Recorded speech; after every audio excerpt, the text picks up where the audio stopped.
Hello and welcome to the SCFD Wonder-Cast. My name is Emma. I'll be your host, and I'm excited to introduce you to the amazing cast of characters behind the arts, culture, and science programming we have available right here in the Denver metro area. On today's episode, we'll be meeting Cynthia Cazanas Garin, an award-winning local filmmaker and producer who's actually worked with SCFD on a pretty special project recently, which you'll find out a little bit more about in today's episode. Cynthia works on projects related to arts, culture, and animals, and she's also a recent citizen of the United States coming to us from Cuba. So she has a fantastic story and a really artistic vision, and I am thrilled to introduce you to her. So with that, let's get into the interview. Thanks for tuning in. Hi, Cynthia. How's it going? It's going very well. How are you? I'm good. Thanks for joining us on the SCFD Wonder-Cast. We're super excited to have you. Obviously, we worked together a lot last year, but I wanted our listeners to get to know you and all of your awesome work. So with that, let's jump into the interview. So first of all, how did you get into filmmaking? Yeah, so when I was considering my multiple careers in college, when I was going to go to college, I decided that I wanted to be a singer. Has vuelto a verme para que yo separa de tu desventura. So that's kind of my first artistic expression that I had, my first inspiration. So I decided in Cuba there's only one school to be able to study the music at the college level, and that's the University of the Arts. So I decided to do all the testing and all of that to go into music, but then halfway through I realized that it would be impossible for me to, not knowing anything about music and then pass a test like that, to be able to be a musician or a singer. So I said, what else can I do? What is another way to get into singing? So I decided that if I went into filming, I can probably later transfer into, since I'm already in the same school. And then turns out that I didn't want to transfer. In my first year, I realized I fell in love with filmmaking right away, and I didn't want to be a singer anymore. I mean, I did like singing, and I still do it actually, but it's more of a side job for me. I mean, now I'm a filmmaker most of all. Mm-hmm. And what about filmmaking really captured your attention? I really love the way filmmaking allows you to express yourself. It allows you to highlight voices that have never been heard before. It's a very strong way to represent your imagination. Sometimes it's hard for me to express this into words, but I can easily express it with images, with sound. So that vibrancy and that power of filmmaking is really what drove me into the craft. Yeah. That's awesome. And obviously, you mentioned that you grew up in Cuba. Can you tell me a little bit more about growing up there and what it's been like to immigrate to America and become a citizen? Yeah, of course. My life in Cuba, I actually loved being surrounded by all the people that I really had a lot in common with. Obviously, it's my cultures, my traditions. I always look back at it as a great part of my past. Mm-hmm. And, growing up in Cuba, it really shaped who I am. It allows me to be in contact with my culture, with the identities of my parents. I think I learned a lot from that process. My filmmaking was also shaped through my, when I went to the University of Havana in Cuba, it was pretty good because I got to interact with my peers and I got to learn from them. And when I arrived in the U.S., that completed the circle there. I felt like when I arrived to the U.S., it really opened up opportunities to speak freely about the topics that I wanted to talk about, that I've always been kind of not doing it because I didn't want to uplift my voice too much. Mm-hmm. So I would come here and I completed that circle. I completed my training at Emerson College, and I've taken my career from there. It's been an uphill battle, and it's been growing and evolving. Yeah, I can only imagine. And I'm sure your projects have changed a lot over that time too. Can you kind of walk us through sort of what your inspiration was when you first started filmmaking and how that sort of changed as you've grown as a filmmaker? Of course. When I was in Cuba, my first documentary, I was 20 years old, and it was about animal welfare. Mm-hmm. We didn't have a law to protect animals in Cuba, so my first documentary is called Natural Selection, and it's about the animal abuse that existed at the moment because of not having that law. And that actually made me really proud because it was released in 2015, and in 2019, I believe, or a couple of years later, it changed, animal welfare law in Cuba. So I'm not saying my film only contributed to that, but it was kind of a part in the fight of all the animal lovers that were doing all kinds of events to protect animals and to create awareness. Wow. So I'm really proud that the film at least was a part of that. Yeah, that's amazing. Yeah. What a huge thing for you as a new filmmaker to have that happen.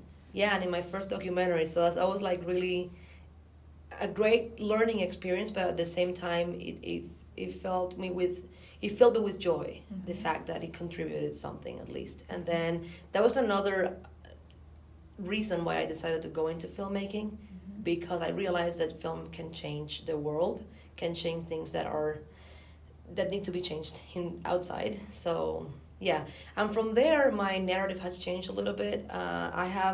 I'm continuously interested in justice and social justice and uplifting voices and all of that. But this time I've been more leaning into the arts and culture, and my recent films are a reflection of that. I've recently done films on the SCFD, like the one we collaborated on. We also did another film on the Colorado creative industries, another one in collaboration with the Biennial of the Americas. So we've done a lot of films that are cultural and very artistic. So yeah, I'm developing that passion as well. That's a really good full circle moment to kind of bring back the arts and culture, since you obviously wanted to be a singer. Are you able to sing to this day? Can you tell me a little bit more about like how you integrate that passion into your work? Yeah, of course.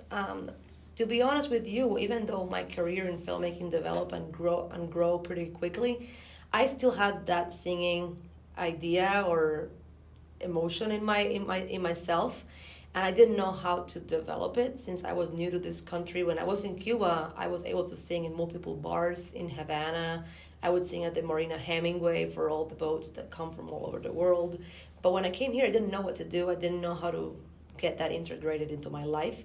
But I was fortunate enough to have met an amazing man. His name is Raul Murciano, and he is a maestro. He's the owner of the Colorado Mambo Orchestra, and he actually invited me to sing with them a couple of times, and then that became like more of a thing. And then eventually I became part of the band, and now we are performing, a couple of times in the year. I mean, sometimes multiple times in the same month, depending on how many gigs we have. But it's been really wonderful, really, to be a part of that band, learning from him and from all the amazing members of the band as well.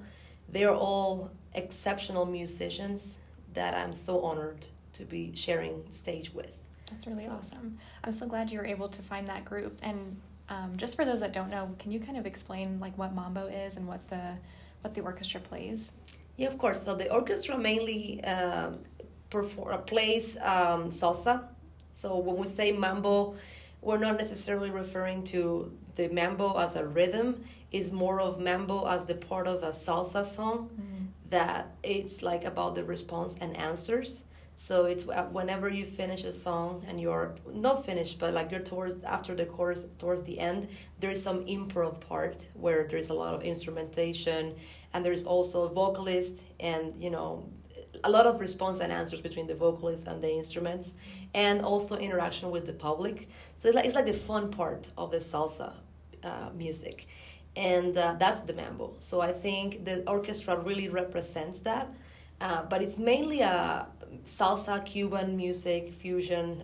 We do all kinds of Afro music and pieces in addition to Brazilian, and we actually sing in 4 languages. Oh wow. Yeah, so it's been really wonderful to be a part of that. Yeah, that's awesome, and what a unique thing to bring into Colorado. I think giving people access to that sort of cultural programming is really, really awesome, and I think that's sort of like what it's all about. And I think it's really awesome that you're able to sort of do that in your free time as well as make films about arts and culture. I think that's really cool. Obviously, so Ajar Film Productions is your film company, and it's a family company. Can you tell me a little bit more about the work you all do together and sort of how that all came to be? Yeah, of course. So the company started with me and my husband as the founders, and then we've been expanding our team. So my husband is a cinematographer and a professor at the University of Colorado. So am I. I'm a professor as well. So we work together in every stage of the life. Like we live together, we work together. It's a really great dynamic there. So before he says the next sentence, I know exactly what he's gonna say. Mm-hmm. So that's why it works so well for us to be working and do projects like that. And after that, my sister was new to the team, so she became a part of us. First, while she was in Cuba, she was still an editor for us back there and remotely. But then when she arrived in the U.S., then that evolved into now she's doing sound, she's doing editing, all kinds of things. She just learned so much as well.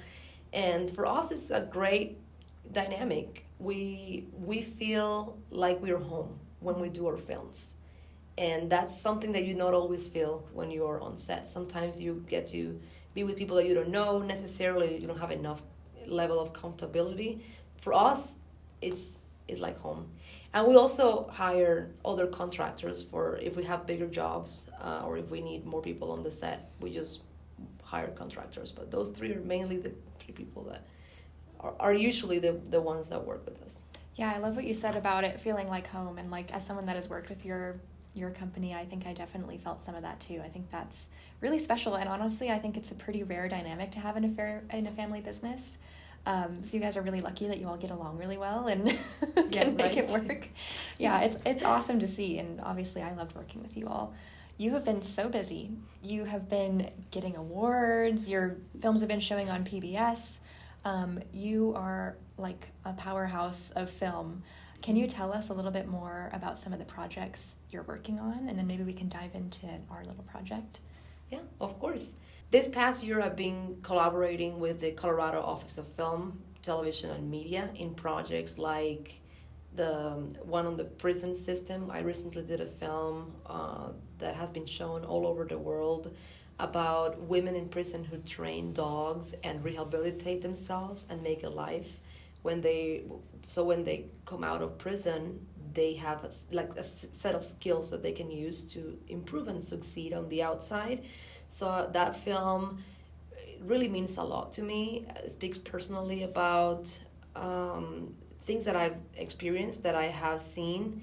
My dad, for example, he was an instructor for a similar program in prison in Cuba. I didn't know that. Yeah, cool. So when I grew up, he was always talking about the impact that these kind of programs have in inmates, in getting them back to life.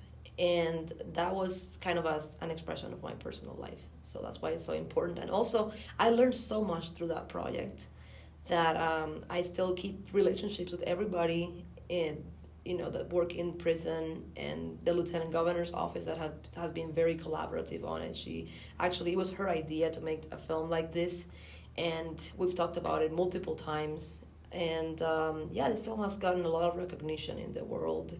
It's played in London, it's played in Chicago, in multiple cities across the world, and it's won multiple awards. So we are really proud and happy that we got this story to the screen. And also, most importantly, is playing daily, twice a day actually, in all prisons around Colorado.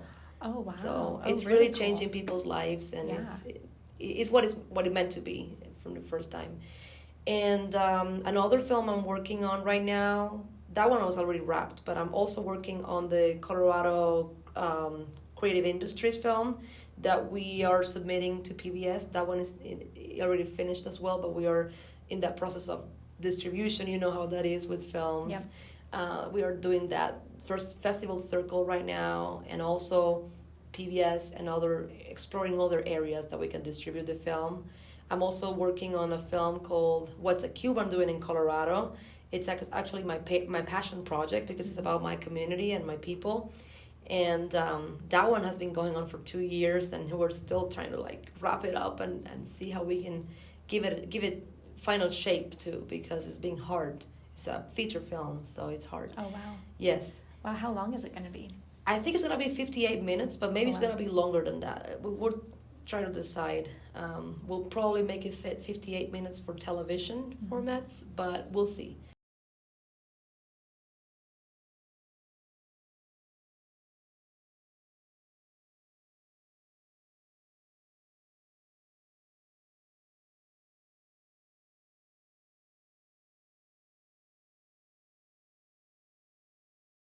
So obviously, we spent a lot of time together last year on a pretty big project called The Art of Growth. Can you tell us more about what drew you to that project and also what it's about?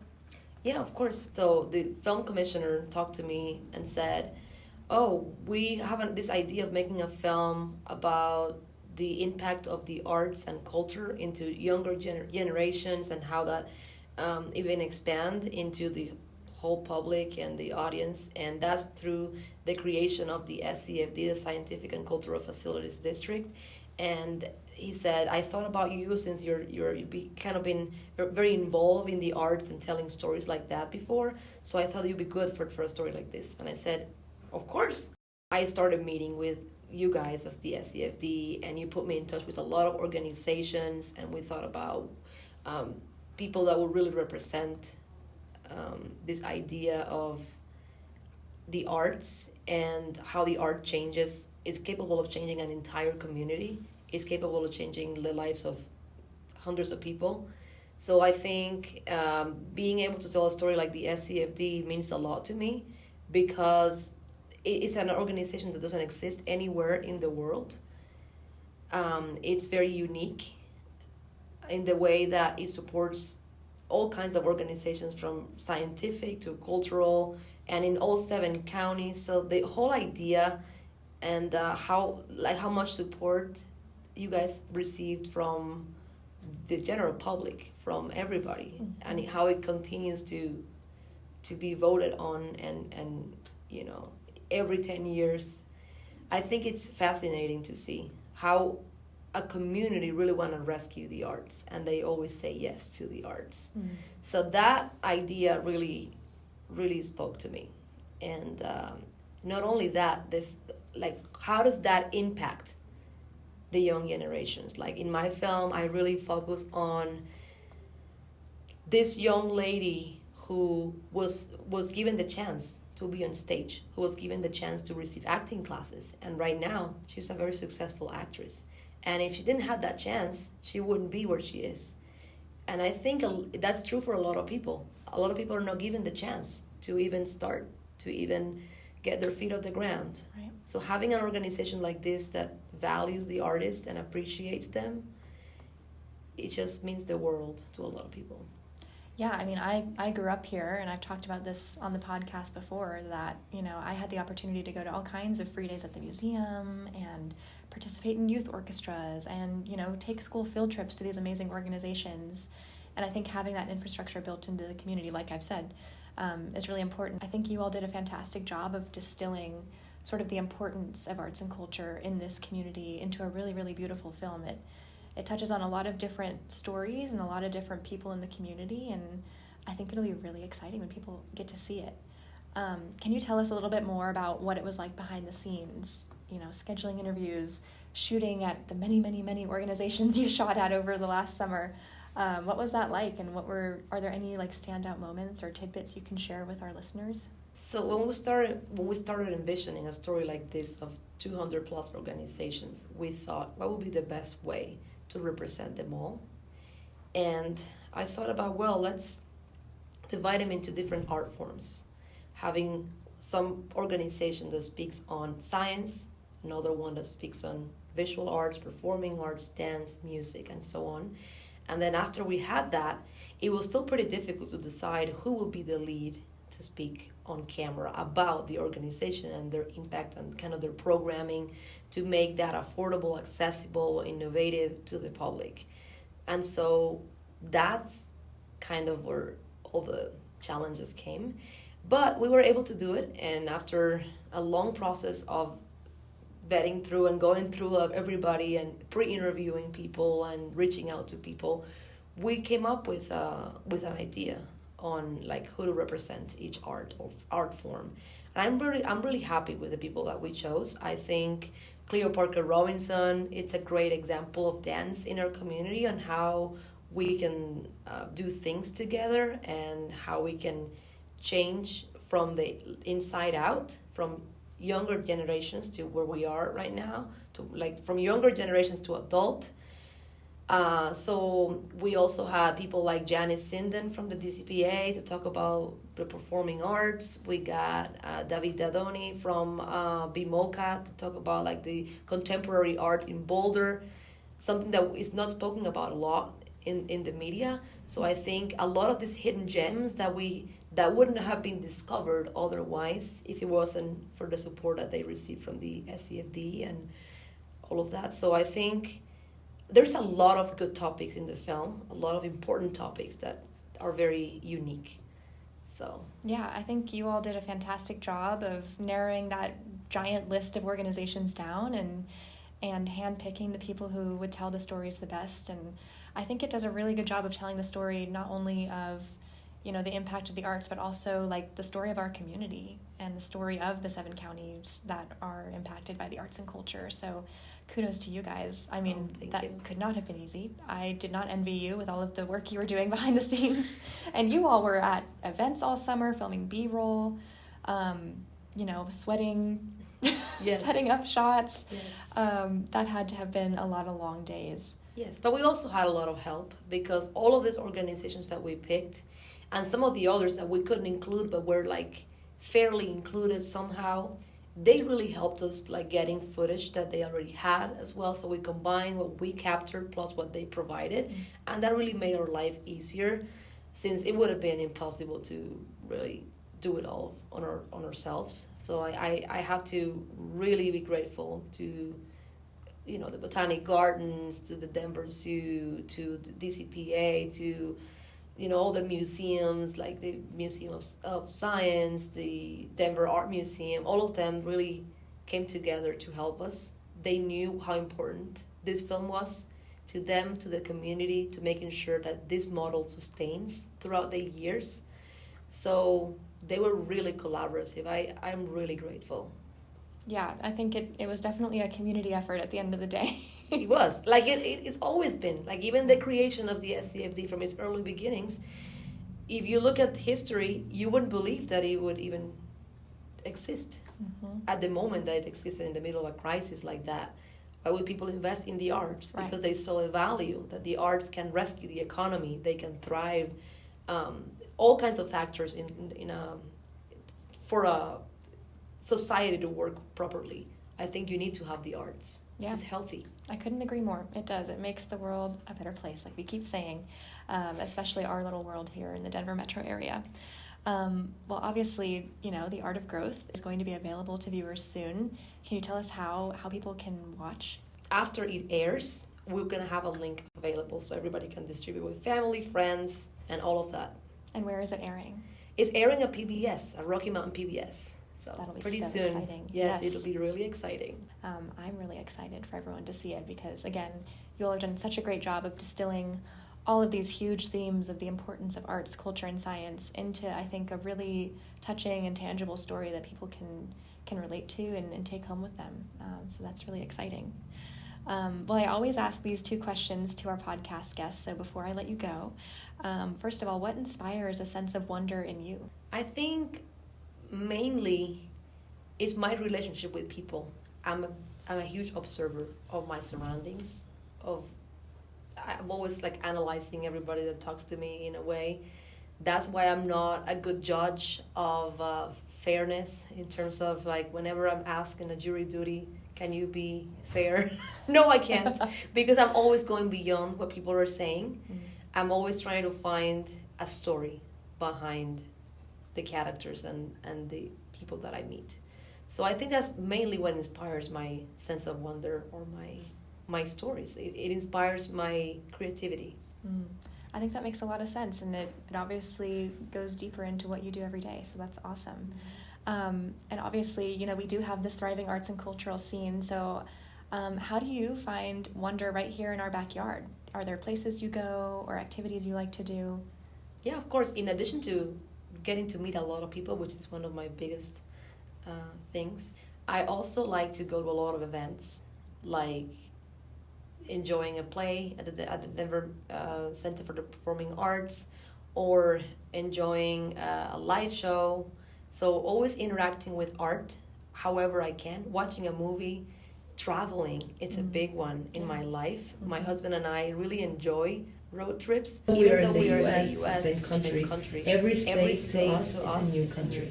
So every time we go to a new state, we learn so much from who they are, their ideals, their culture, their food. All of it is represented in their traditions. So we learn from that, and we get ideas from that experience. Yeah, no, they are all very different, and even probably more different coming from a different country. That's awesome to hear. Well, Cynthia, how can people keep up with you and your projects?